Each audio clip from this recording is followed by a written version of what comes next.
Pwede ko siya bigyan ng cat food? Pusa. Bibigyan ko siya ng cat food. Kita siya andito, oh, itong puting. Kaya nagpaalam ako na kung pwede pakainin. Bumayag yung guard. Halika dito, Ming. Dali, dali. Shhh. Wala akong karton or wala akong mapaglagyan ng plato mo. So ilalapag ko na lang, ha.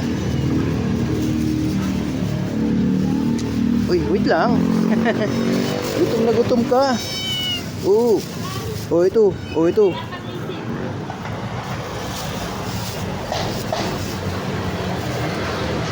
Kain ka. Maamo siya, guys, kasi nandun yung may dalawang tao. Lumapit siya dun. Siguro, ano to, sanay siya sa mga tao.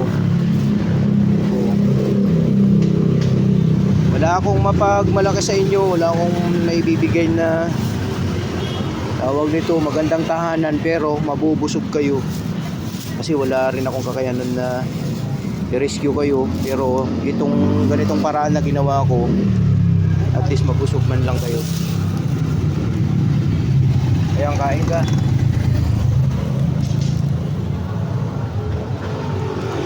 Tingin ko kasing edad to ni mas matanda ng siguro mga ilang weeks lang siguro kay Oreo baby. Mas malaki lang konti kay Oreo.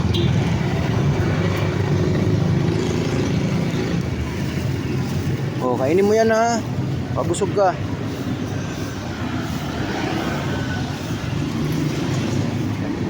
Salamat po.